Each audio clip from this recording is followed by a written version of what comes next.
Tumodo na ang Ginebra. Nakakagulat naman ito, Terence Romeo. Pati si Big Manuel to Ginebra. Mukhang mas bibigat na talaga ang lineup ng Gen Kings.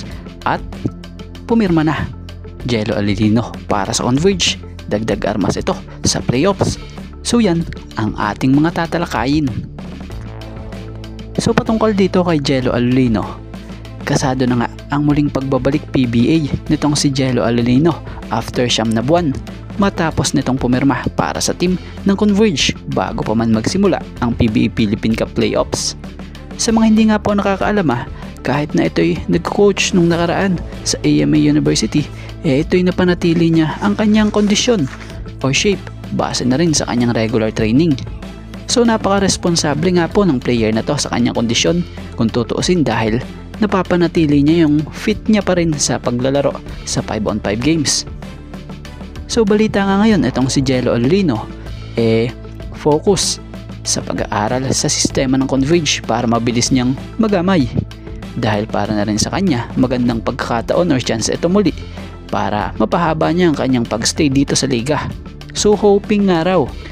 Sa mga hindi nga po familiar kay Jello Alilino, ito'y ang 2016 14th overall pick ng Phoenix na kung sa ay bukod sa paglalaro sa team ng Phoenix, naging player nga din po ito ng Blackwater, San Miguel at Terra Firma na kung sa ay nag-average ito ng career average niya na 4.6 points per game, 1.4 rebounds per game, 1.3 assists per game, and 12.4 minutes average in playing time.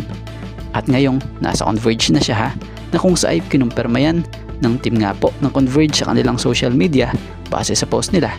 So inaasahan na makakatulong ito sa koponan, especially this playoffs. So siya nga po pala, karagdagang update lang sa pagpasok nga po sa lineup ng Converge kay Jello Alilino upang may activate ito. Inalis naman po sa active lineup itong si Cameron Vegan Fleming na nilagay nila o nilagay ng team sa unrestricted free agent list. At dito tayo sa patungkol kay TR7 na ating nabasa batay sa post nga po nitong si PBA Insider News. Ayon dito, I heard that Terence Romeo will become unrestricted free agent this coming August. According to our source, Romeo requested to have an early termination contract or waive by the Jeep so he can sign with a playoff contender team last week. And this insider added that Barangay Ginebra is Romeo's preferred team to sign and play for, but it didn't meet the deadline yesterday to sign him. Source, Terra Firma Jeep Insider. So kung ganun, para sa opinion natin dito kung hindi umabot gaya ng nasabi rito, possible sa next conference or next season ito.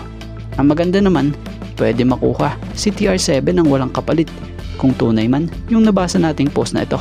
So si TR7 matatanda ang minsan na ring nagustuhan ni Coach Tim ang laro nito. Kung tutuusin nga muntik na itong naging player din noon ni Coach Tim sa Gilas. Kaya lang nagkaroon ng kaunting problema at di nagkataon talagang naglaro siya dahil na nga po nagkaaberya. So kung sa Ginebra ito mapunta, maaaring mapalakas nito ang opensa ng Ginebra dahil unang-una guard shooter siya na pwede mong isabay kila Scotty or dito kila Holt or dito kay Abarientos.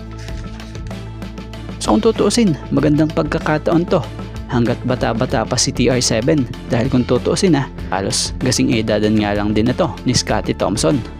So kung tutuusin, mahaba-haba pa rin talaga ang pwede niyang itagal dito sa liga.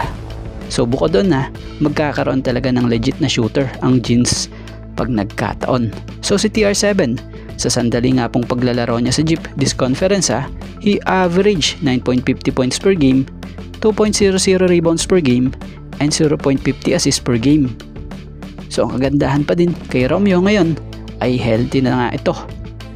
So abangan na lang natin kung matuloy ba ito gaya ng sinasabi rito.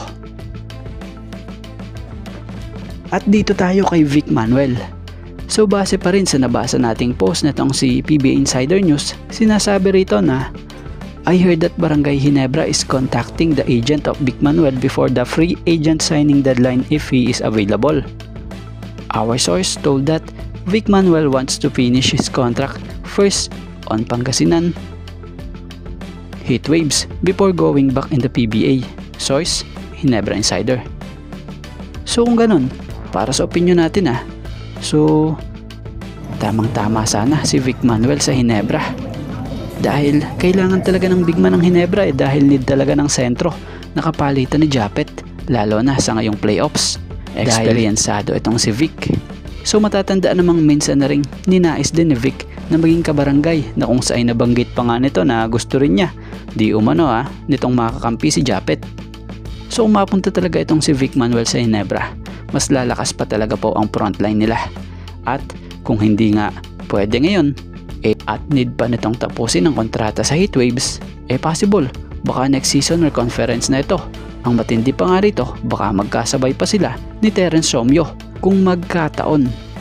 So about kay Vic Manuel, malakas pa ito at nasa sa shape pa talaga siya.